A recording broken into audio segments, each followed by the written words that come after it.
All right, welcome everybody.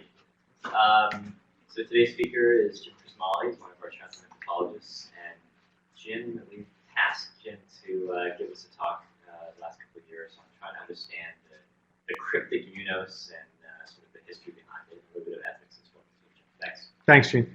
All right, yeah, so we're going to spend some time today talking about organ allocation and how UNOS works, and we're going to focus on some of the ethical underpinnings behind the way we allocate organs in this country. And this is really important for the fellows, especially because some of these concepts actually come up on the boards, and you'll probably get some questions about ethics on the board, so it's important to understand some of these concepts. So our objectives for today, number one, we're going to review some of the ethical principles behind organ allocation. We're going to talk a little bit about the history of organ allocation and how things have evolved over time to better help fulfill some of these ethical goals, including some of the proposed changes to the allocation system that may or may not go into effect. And then we're going to close out by discussing some of the data behind specific exception points and how those have evolved over time as well, especially for HCC, in order to make the system for transplantation a little more fair for everybody. So the ethical principles that sort of underlie allocation and the ones that are focused on within UNOS and the Organ Procurement and Transplantation Network, and this is actually all actually on the UNOS website. There's sort of a white paper that goes over some of these ethical principles. But the three principles that we focus on are utility, justice, and respect for persons or autonomy, and we'll talk about each of these in turn. So what's utility? So the sort of philosophy 101 definition of utility is trying to maximize benefit as much as possible within a system while minimizing harms. This is illustrated in your classic sort of ethics or philosophy 101 class by this trolley problem thought experiment. So the trolley problem has a dastardly villain tie 6 people to some trolley tracks. The trolley is currently on a track that's going to run over 5 victims. There's one victim on another track, and you, as the hapless bystander, have the opportunity to pull the lever and switch the trolley over to the other track, killing one of the victims, but thereby saving 5. So the utilitarian would say the choice in this matter is obvious, is that the bystander has to pull the lever to switch the trolley over and save the most number of victims in transplant. We sort of do the same kind of thing where we are using a limited resource to try to save the maximum number of patients possible, while recognizing that some patients on the waiting list are going to die waiting for an organ because of some of the ways that we try to allocate these organs. But ultimately, we try to maximize good in the system or beneficence while minimizing malfeasance or harm. And in transplant, we assess utility based on a couple different outcome measures. So when I think about utility, I think a lot about outcomes of transplant. So we think about someone's survival benefit. So what's their post-transplant survival compared to their waitlist mortality? So how much are we extending someone's life? How many years are we adding to someone's life? How many quality-adjusted life years are we adding to someone's life? Even if someone's living, are they living a good life post-transplant? What utility ignores within transplantation, and we try to avoid this discussion about utility within medicine in general, are some of the broader aspects of utility, like someone's social status or their productivity in society. These are the kinds of things that back when sort of, dialysis was being first rolled out, these are some things that were being talked about as to who should get dialysis and who shouldn't. This is back in, I guess, in the 50s and 60s. When that resource is being rationed out. So we try to exclude some of these concepts because we want to focus mainly on medical outcomes and exclude some of these other things. The second concept that we want to talk about is justice. And so when I think about justice within transplantation, I think about the fairness of transplantation. So justice states that all patients should have fair and equitable access to an organ. This is also called distributive justice. This guides the concept that the sickest patients should get transplanted first. And this is why we use things like the Meld Score in order to prioritize patients on the transplant waiting list. Justice can also include other intuitive concepts of fairness, like waiting time. Someone's been waiting for 5 plus number of years on the waiting list. They should have first access to an organ, but we'll talk a little bit about why that doesn't really make a lot of sense as a measure of fairness when we're talking about transplantation specifically. What justice says also is that we shouldn't take into account things like someone's age, where they live, their race or ethnicity, their socioeconomic status, the cause of their liver disease, and whether this is their first time or subsequent time getting a transplant. We should not take those components into the discussion about who gets an organ and who doesn't. However, did you see the article in JAMA last week? I don't think so. About the survival of Medicaid patients versus commercially insured patients on the wait list? I didn't see that one in particular. Significantly less. Yeah. Less likely to get an organ if you're a Medicaid patient than commercially insured. Absolutely, and we don't. I don't go into this in the talk, but some of that has to also do with where people can get a transplant. So if you're Medicaid, you're stuck in the state where you are. You can't get multi-listed because you're not going to pay for it. So this is where things like when they talk about not letting location come into play, this is a big sort of part of that. And so this is one of the reasons why we're talking about expanding distribution, and I'll get into that in a little bit, but that's a great point. These concepts often come into conflict, right? So if we're thinking about who to allocate an organ to, if we're a utilitarian, we want to give that organ to the person who's going to have the best overall survival, the best post-transplant outcome, because we want to make that organ last as long as possible. So if I'm a utilitarian, I want that organ to go to the patient who's going to survive the longest. Whereas if I'm more focused on justice, and I think this is a concept that often guides our decision making when we have a patient sitting in front of us, no matter how sick the patient is, no matter how unlikely the patient is to do well post-transplant, our desire is to get that patient transplanted when they're sitting right in front of us. So our desire for justice tells us that we want to give that organ to the sickest patient first. And sort of the example that I have here is, let's say you have two patients with the same MELD. One patient is, basically, half of the pre-transplant service, someone who's very sick in the hospital, multiple complications of portal hypertension, they're in renal failure, on dialysis, they just got over a bout of sepsis, and they have a very narrow window for transplantation, versus someone who is relatively healthy, who's sitting at home, who's ambulatory, who has HCC, and who has exception points. If an organ offer comes up, who do you want to give this organ to? If you're purely a utilitarian and focused just on post-transplant outcomes, you might want to give that organ to the patient who's at home, who's very likely to do well post-transplant.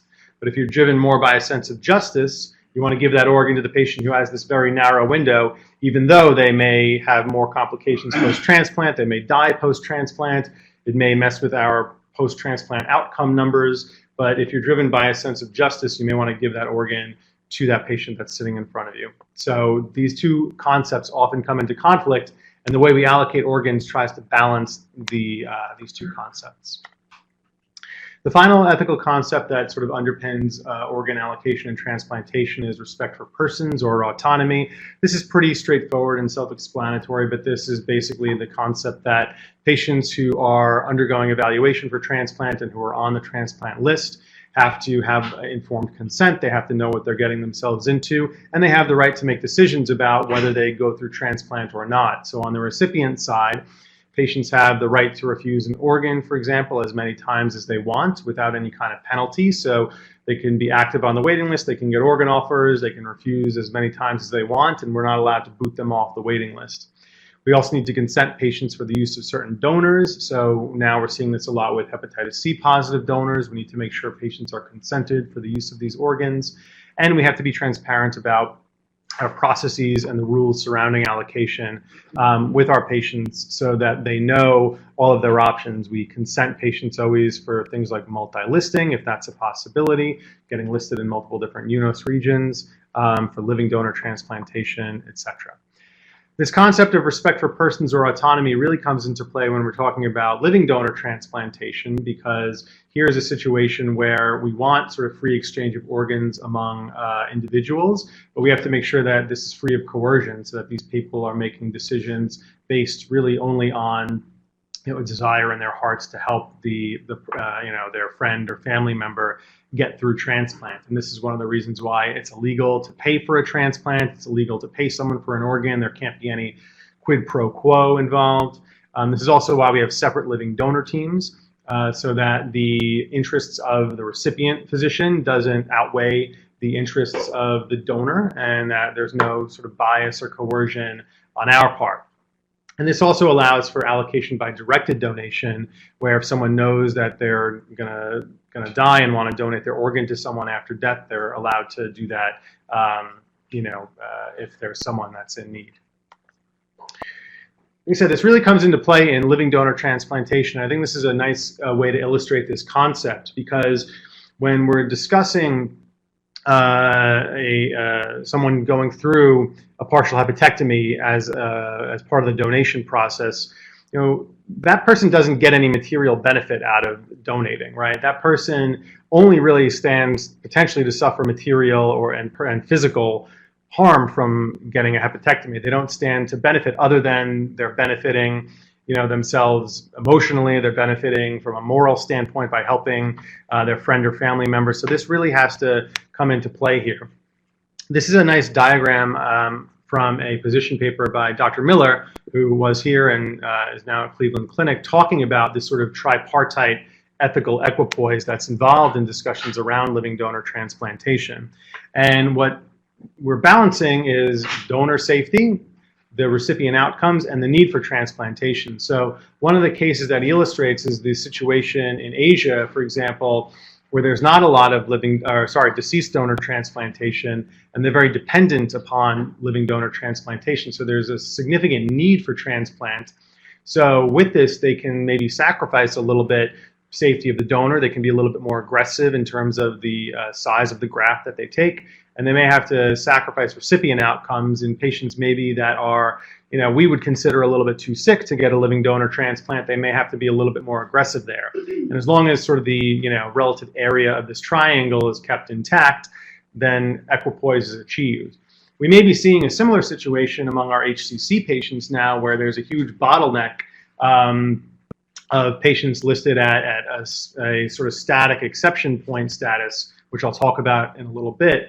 But this may drive our need to do living donor transplantation in this population up. So we may have to think about being a little more aggressive in terms of, what kind of donors we take and, expected recipient outcomes. Okay, so those are the three ethical principles that guide allocation. So now I'm going to talk about how the allocation system has evolved over time so that we can better help fulfill some of these principles. So back in the old days, before 1998, there was no child score, there was no Meld score to help guide allocation. So initially, the way allocation was decided was based on essentially where the patient was in the hospital or at home. So status 1 patients were still what we kind of think about as status 1, so patients who are at a very high need for transplant, who are in the ICU, who are very likely to die in a short period of time. Status 2 were patients who were in the ICU, status 3 were those who were in the hospital, and then status 4 were patients who were at home. So patients got stratified based on where they fit into these buckets, and then they got further stratified within those categories based on their waiting time. So, this was deemed not to really be a fair system, because as someone's physician, I could just say, yeah, that guy needs the ICU, and they get bumped up in terms of their status. We could also, there was also the option to just list people well before they needed transplantation so that they would gain time on the waiting list. So in 1998, the Department of Health and Human Services put forth the final rule that said, among other things, that waiting time was an unfair method of allocation and that we had to allocate organs based on medical need. So at the time, this was before the Meld score was published, the way we could sort of stratify patients based on medical need was based on the child score, which I think we're all familiar with. The problem with the child score is that there's a significant floor and ceiling effect, right? So someone with a bilirubin of 4, for example, gets an equal number of points in the child score as someone with a bilirubin of 40. So there's not much wiggle room, or there's not much granularity when people get to higher degrees of illness when you're looking at the child score. But in any event, this is what we had then to stratify patients. And it was a similar sort of status system as before, but taking into account someone's child score and their different complications of portal hypertension. And people will get looped into these or lumped into these different status categories. And then within these categories, they got allocated organs, again, based on their waiting time. And this is problematic because waiting time, as I mentioned before, doesn't correlate with survival. So these are old data. This is from 2000. But what it essentially shows is that waiting time did not predict mortality on the waiting list. And that's because you could see someone in the clinic, they may have, cirrhosis with some complications of portal hypertension. Now we would say, all right, well, their MELD is 8. We're not going to list this person for transplantation, but they could have gotten listed, waited, years and years, whereas someone with a MELD of 40 could walk into the ER, get listed, and then die. So, waiting time isn't really a good method for determining allocation based on survival. So a better way would be if we had a continuous scale, and that's where the Meld Score came in. As I think we're all familiar with, the Meld Score was initially derived as a means of predicting mortality 3 months after TIPS placement. This was initially derived at the Mayo, and what they found is that if you have a Meld Score of greater than 18, you're high risk for developing complications, including mortality after TIPS. If your Meld Score is greater than 18, then you are okay post-TIPS. So because this was such a good predictor of mortality after TIPS, this was subsequently looked at to assess mortality on the transplant waiting list, and it was found, again, to be a good predictor of 3-month mortality on the waiting list. The original Meld Score had etiology of liver disease in the model, but what they found in the subsequent study was that didn't really matter when we're looking at wait list mortality. So this was then subsequently adopted continuous means of determining degree of illness on the waiting list. And what was noted pretty soon after this was adopted was that there were improvements in outcomes. So there was a positive impact as early as 1 year after the Meld Score was implemented. There was a reduction in the number of patients put on the waiting list because now waiting time didn't really matter. There was a reduction in waiting time per se, and then there was a reduction in waitlist mortality. So when we think about what this does in the context of some of these ethical principles we've discussed, this both increased utility within the system because now we're improving outcomes, for example, reducing waitlist mortality, and it's improving justice by getting organs to sicker patients first.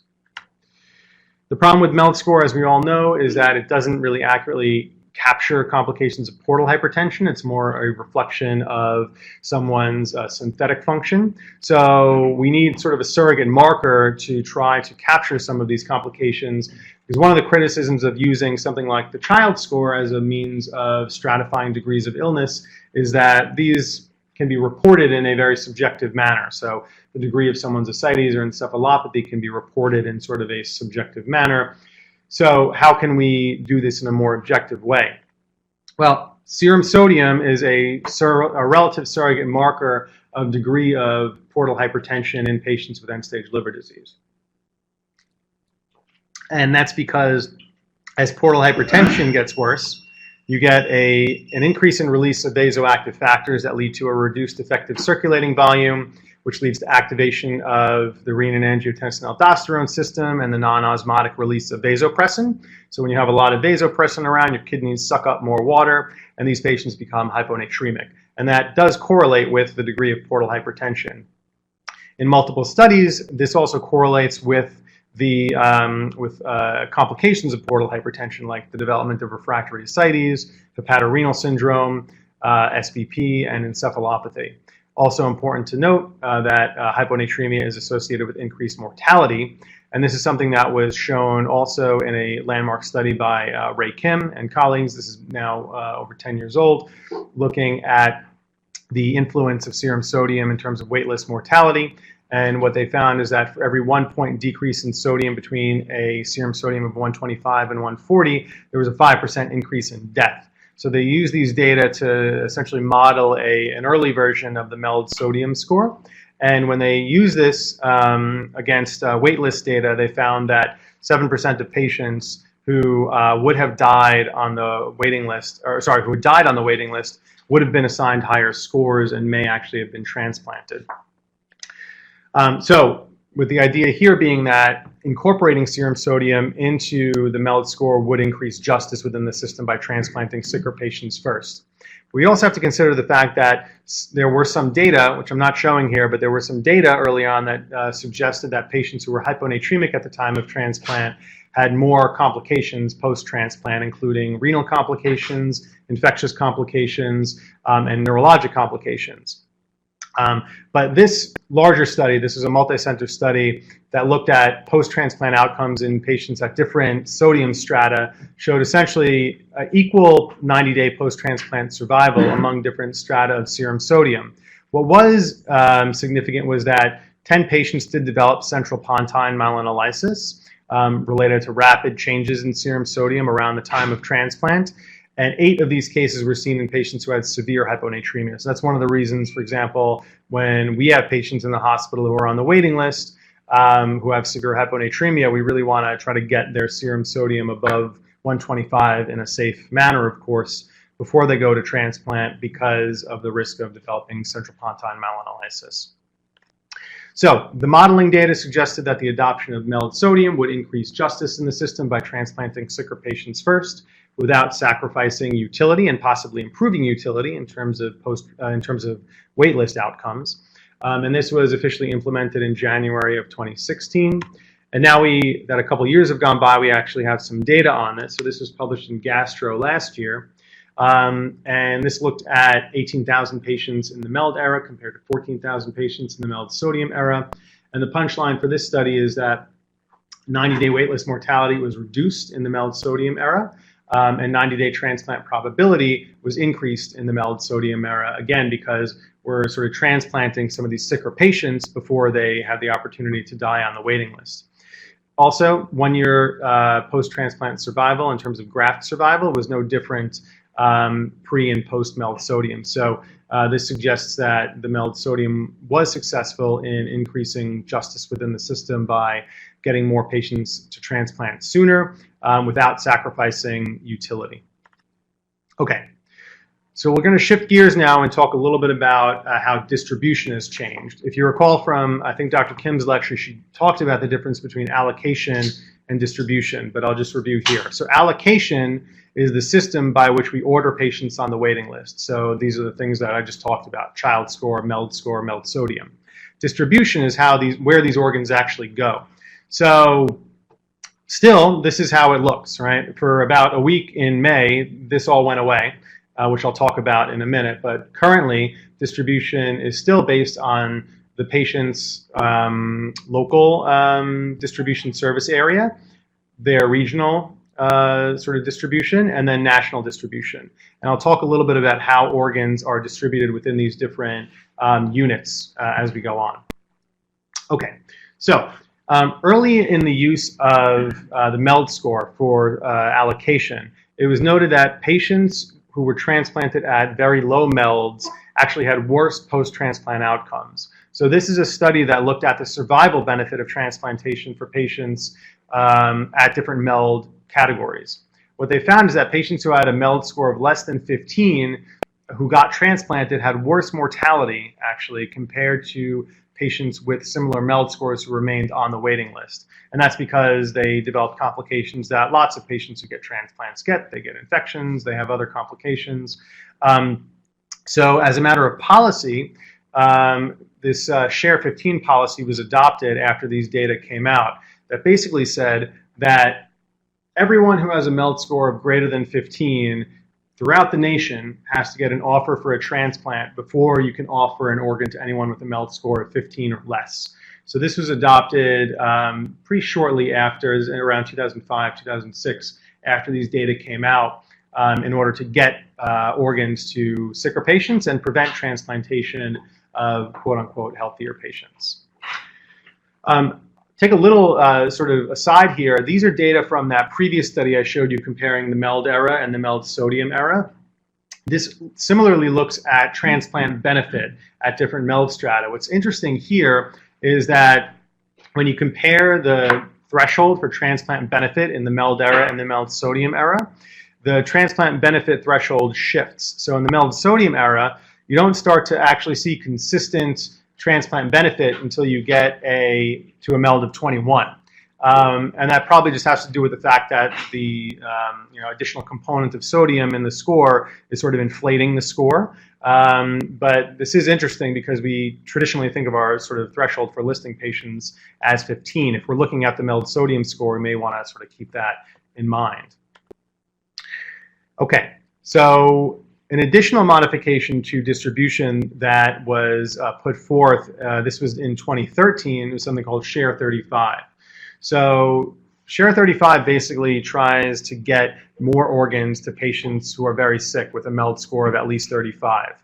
The reason for that is patients with a MELD score of 35 or higher are really, really sick and have a very high chance of dying on the waiting list. This is just comparing the mortality of patients who have a MELD of 35 or greater with patients who are status 1. So patients who are status 1 we often think of as having the highest mortality, which is true early in their listing. But if patients remain status 1 and they remain on the waiting list, their mortality drops significantly. But, despite their, if someone is, here on the as status 1, 10 days out from their listing, they have a lower mortality than someone who's got a MELD of 35 or higher, yet this person's still prioritized above this person. So this drove a change in the policy to lead to broader sharing for patients with a MELD score of 35 or higher. And I'll illustrate for you how this actually works. So before Share 35, what would happen is an organ offer would come up. First, it would go to a status 1 patient anywhere within the region. If there were no takers here, then it would get bumped back to the local donor service area. So they would have to go all the way down the list, all the way to 15 here within the locality, before they could offer the organ to anyone within the broader region. So even though, there's a patient with a MELD score of 40, outside of the local donor service area, if there's someone with a MELD score of 38 here, that person would get the organ before the person with a MELD of 40 throughout the region. What Share 35 basically modified here was that first the organ gets offered regional status 1, then it gets offered to anyone who has a MELD of 40 within the local donor service area. If there were no takers here, then it would go to someone with a MELD of 40 within the region. If there were no takers at MELD of 40 within the region, then it would get bounced back to the local DSA at a MELD of 39, and so on and so forth till you hit 34, at which point then they would just go down the local list before they bumped it up to the regional list.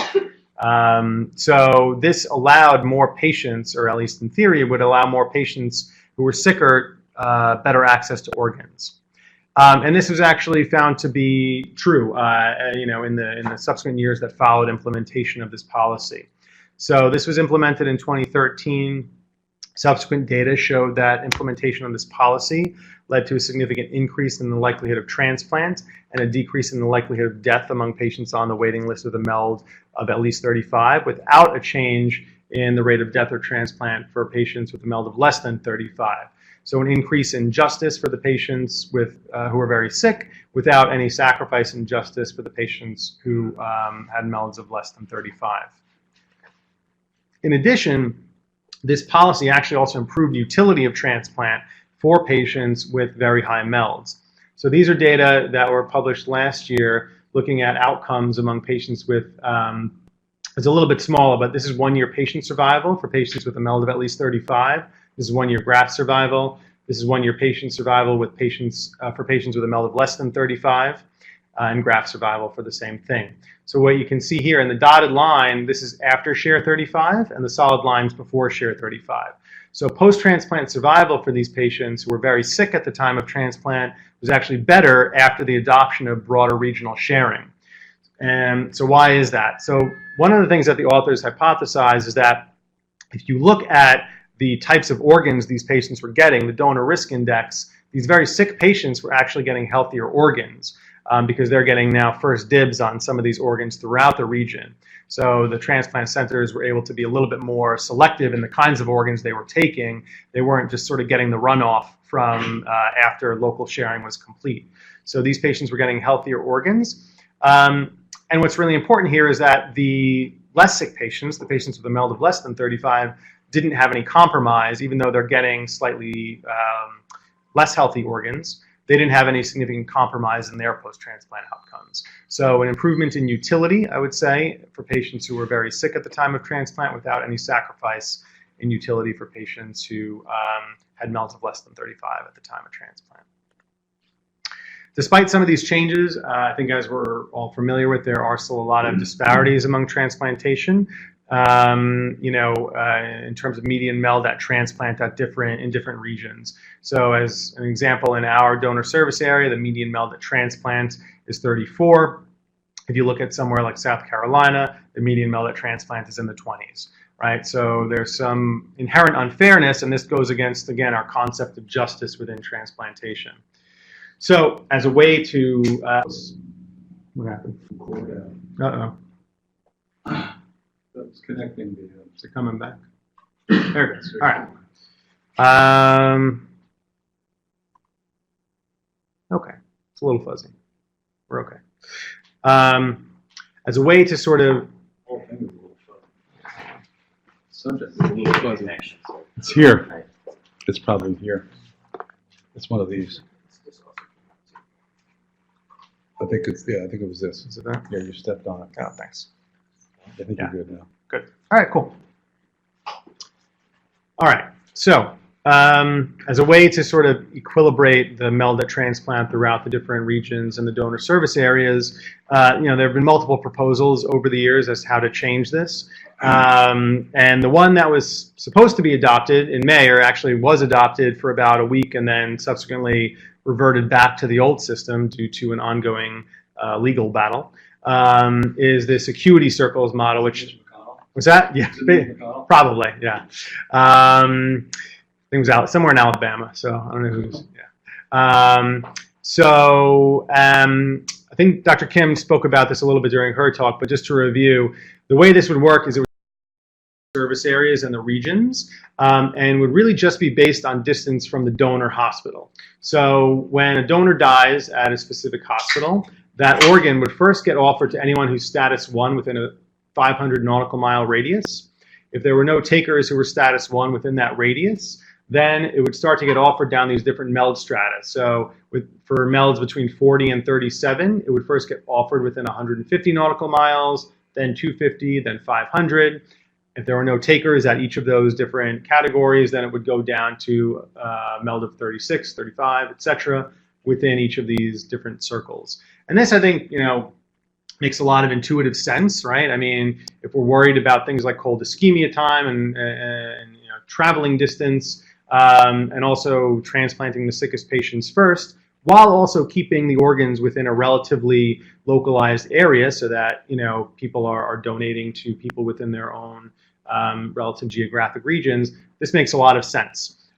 So again, this was put into place and was subsequently reverted. Hopefully this system will go back into effect after this ongoing court battle resolves, which should hopefully be soon. The modeling data did show that with implementation of this kind of a system, there would be a more even distribution of MELD at transplant within the different regions. In addition, the modeling showed that there was no increase in waitlist or post-transplant deaths, so no sacrifice in utility. Really important was that there was no modeled adverse impacts on rural, minority, or low socioeconomic status communities. So this was one of actually the arguments against broader sharing that was put forth by a lot of folks. If you were reading sort of the comment sections they had open comments on the UNOS website during the proposal period. There was some argument that by increasing sharing, you would take organs away from rural or smaller transplant centers and sort of siphon them to metropolitan areas and bigger transplant hospitals. And while to a certain extent that is probably true, there was at least no significant impact in the modeling data seen. So overall, this would have been a step towards broader sharing. One of the cons actually was that if you look at the modeling data, which UNOS has available on the website, it did model a potential decrease in the overall number of transplants performed slightly, which actually goes against one of the mission statements of UNOS, which is to increase the number of transplants always. But with these other positive factors, that would seem to outweigh that. Okay. Questions about that? All right. So I'm going to finish up here by talking a little bit about how exception scores have evolved over time to better help bring more utility and justice into the system. And I'll talk a little bit about both standardized and non-standardized exceptions. The standardized exceptions that I'll focus on are HCC, HPS, and portal pulmonary hypertension. And then I'll just say a few brief words about recurrent cholangitis, because this is something that we seem to see a lot.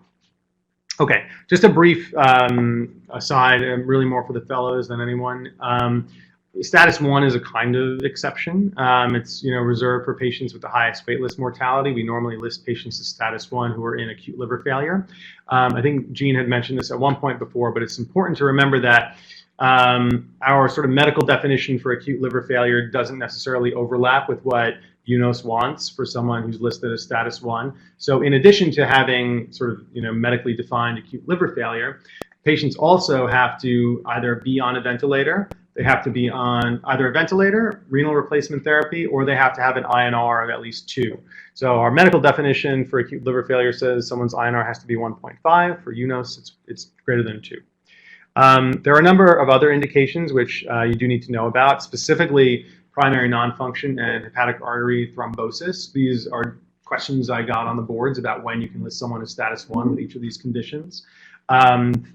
So for primary non-function, within 7 days of transplant, if they have an AST of at least 3,000, plus at least one of these criteria, so coagulopathy, acidemia, or a high lactate, those patients can get listed as status 1. Same kind of numerical criteria for hepatic artery thrombosis. Here you actually have to show that they have HAT on an ultrasound or a CAT scan. If someone has HAT, but they develop it within 14 days of transplant, not within 7 days of transplant, they can't get status 1, but they can get listed with a MELD of 40. So you can still get them extra priority. Also important to remember that people with acute decompensated Wilson's disease can get listed as status 1.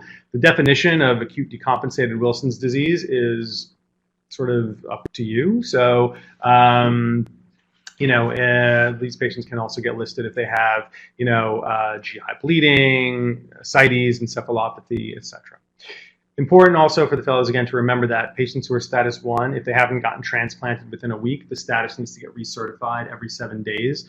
So usually during the week, the coordinators will take care of this, but on the weekends, for example, you need to make sure that if someone's due to get recertified as status 1, they get recertified. Otherwise, their status can sort of fall off. Jim, I would say, just reiterate that boards like to ask about the AST. Yeah, Very definitely. few scoring systems that include AST as a key variable. Absolutely. Yeah, it's just something just to memorize before the boards. It's very important. Yeah. All right. Now we're going to shift gears a little bit and talk a little bit about HCC, because this is also a sort of illustrative example of how how this system has evolved over time to try to help make transplant more fair. So before the Millan criteria, transplant outcomes for HCC were poor. 5-year overall survival is less than 40, high recurrence rate, and that's because we really didn't know who we should transplant and who we shouldn't. And then the Millan criteria came along, published by Dr. Mazzaferro and colleagues, basically showing that patients who met the Millan criteria, 1 lesion less than 5 or up to 3 lesions less than 3 centimeters, had acceptable post-transplant outcomes equivalent to people who transplanted for other reasons. So the Millan criteria was adopted as the basis for granting exception points when the MELD was instituted in 2002. Something that I just want to mention here is that when we look at studies looking at outcomes for patients with HCC who are listed, and one of the reasons exception points are granted for patients with HCC, the exception points aren't there to sort of be equal to someone's risk of mortality on the waiting list.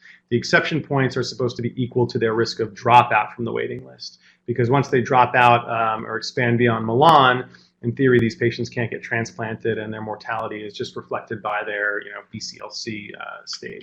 So when you're looking at studies looking at outcomes of patients on the waiting list with HCC, it's important to look at either just the dropout rate or the combined rate of mortality plus dropout, because this will come up when we look at some studies here.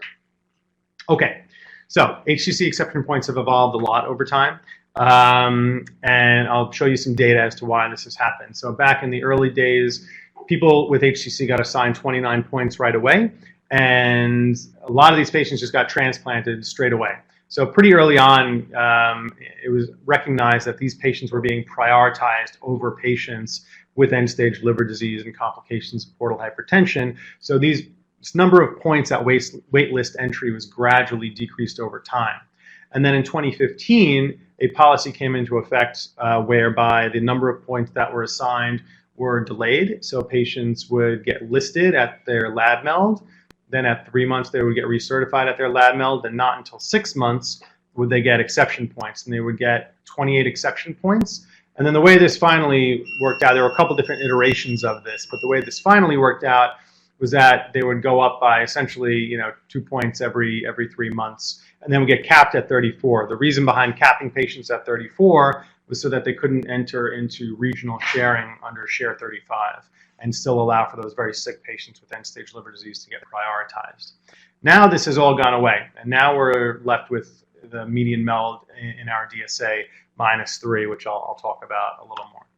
All right, so why did we sort of get rid of this MELD escalator concept, and why are we stuck with sort of a static exception score now?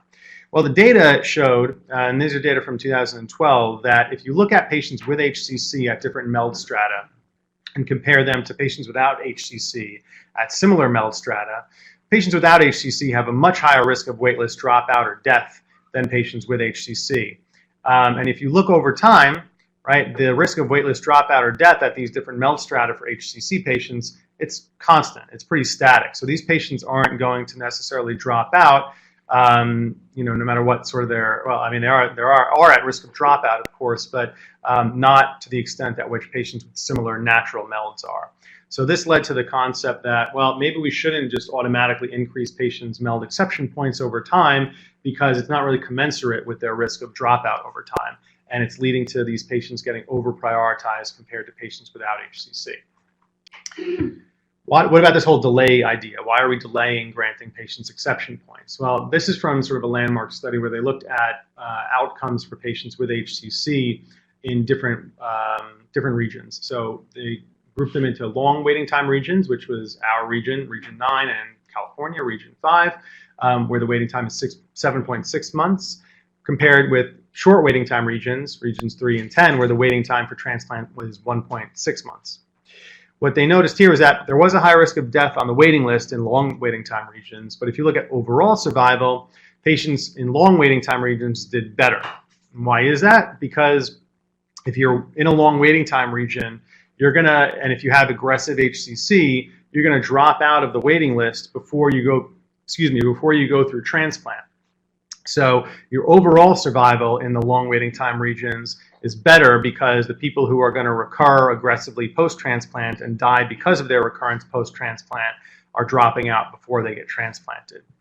And then subsequent to this, there was actually modeling data that showed on a broader scale that this would make the system, again, more just by improving overall post-transplant outcomes for patients with HCC. Potentially with the caveat that more patients are going to die on the waiting list, but if you improve overall survival, which takes into account both waiting list and post-transplant survival, that ultimately should be the goal. And we now have data showing what this actually did in real life. So this is the rate of deceased donor transplants. The solid lines are patients with HCC. The dotted lines are patients without HCC. Blue is before the policy of delay and cap was put into place, and red is after the policy. And what you notice here is that the transplant rate, obviously in the first 6 months for HCC patients after the policy was put into place was low, but then it became equal with the pre-policy transplant rate. And for patients without HCC, the rate of transplant significantly increased. Similarly, when we look at waitlist mortality and dropout, there was a significant decrease post-policy for non-HCC patients without any sacrifice among the HCC patients. So this policy seemed to have the intended effect of improving outcomes for patients without HCC, without sacrificing outcomes significantly for our HCC patients. Now this, though, has also gone away, and now we're left with sort of everyone getting sort of a static MELD. So these data may change over time. But I think is an interesting concept, and this is taken from a position paper that was published by Dr. Mazzaferro a couple of years ago, is, not all HCC patients, of course, are the same. There are patients who are, within Millan, they get treated completely and they have a good response to their tumor. There are patients who have partial responses. There are patients who get downstaged. And there are patients who can't get treated because of severe complications of portal hypertension. So maybe our system for allocating points to HCC patients should be a lot more dynamic than it actually is. And we should really be prioritizing these patients who are sick, who can't get treated, and maybe sort of deprioritizing some of these patients who have small tumors that are well controlled, who are probably going to do fine for a while without transplant. And I think this is probably the future of allocation for HCC, but something which isn't really in effect at this point. But this would probably make allocation for these patients a lot more fair. Okay, moving on to some standardized non-HCC exceptions. And I'll just go over some of these briefly, just because these are also some common ones that we see. So hepatopulmonary syndrome, just briefly, prevalence of 5 to 30% among patients undergoing transplant evaluation, although I think the 30% is a little bit of an overestimate, actually. It occurs because of VQ shunting within the lungs related to formation of intrapulmonary vascular dilatations. The criteria for diagnosing HPS, patients can't have any underlying pulmonary disease. They have to have some evidence of impaired oxygenation, so an elevated AA gradient or a low PaO2, less than 80. They have to have evidence of portal hypertension, and they have to have evidence of a shunt, either on a bubble echo or on a macroaggregated albumin scan. These are the criteria in UNOS for listing someone with HPS. It's very similar to the diagnostic criteria. What I want to draw the fellow's attention to is that in the diagnostic criteria for HPS, the PaO2 level is less than 80. For UNOS, it's less than 60. So patients actually have to have a relatively more severe form of HPS in order to actually get exception points. So why do we even need to assign exception points for these patients? Well, patients with HPS who don't undergo transplant have a very high mortality on the waiting list. Overall mortality. This is overall survival, not waitlist survival. So patients with severe HPS who don't undergo transplant have a very high waitlist mortality, or overall mortality, I should say, compared to even patients with end-stage liver disease without HPS who don't undergo transplant.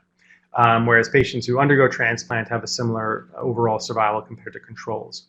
One area where we are a little bit wary about transplanting these patients is if they have severe hypoxemia. So if their PaO2 is less than 50, or another study says less than 44, those patients are at higher risk of having a worse post-transplant survival and a worse overall mortality. So these are patients, even though they can still qualify for exception points, we need to be a little careful with. There are some data suggesting that, again, it's similar to the case with HCC, that these patients are getting over-prioritized. This is also a study from Dave Goldberg. He does a lot of these studies looking at sort of prioritization of these exception point patients at Penn, where he shows that patients with HPS actually have a lower risk of waitlist dropout compared to sort of all comers on the waiting list. So the argument that they make in this paper is that patients with HPS maybe shouldn't get exception points and they're getting over-prioritized. But the data here is conflicting. So this hasn't led to any kind of policy changes over time. The next sort of liver-lung syndrome that I just want to mention really briefly is portal pulmonary hypertension. So again, this is a condition that has sort of an unclear etiology. There's vasoconstriction within the pulmonary vascular bed, potentially caused by shear stress related to the hyperdynamic circulation of end-stage liver disease. It's not very common, prevalence of around 5%. It's diagnosed based on right heart cath. So you have to have all of these different criteria on right heart cath. But it has a pretty poor survival without any kind of treatment, 35 to 60% one-year survival without any kind of treatment. Transplant can be curative in some cases, although the data here is also mixed as to whether this always gets better post-transplant. And I think this is probably because some of these patients don't have straight portal pulmonary hypertension. Some of them probably have pulmonary arterial hypertension from other causes. These are the requirements to get exception points for portal pulmonary hypertension.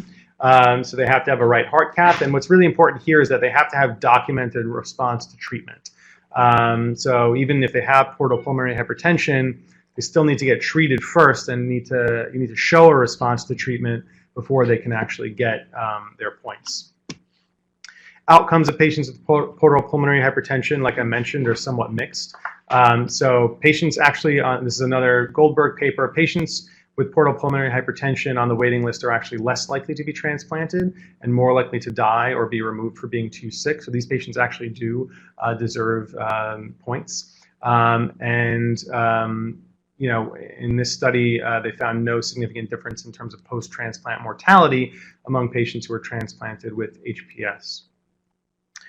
Just a brief word about non-standardized exceptions, because this is also something that's changed pretty recently with the new adoption of a national liver review board. So previously there were regional review boards that would evaluate exception point applications within each region. Now there is just one national review board, and they actually have guidelines on which exceptions they'll grant. So it's actually a pretty broad range of diagnoses for which they'll grant exceptions. But the criteria are much more stringent now, and the guidelines for actually granting exceptions are much more stringent. So, for example, I'll highlight recurrent cholangitis and PSC.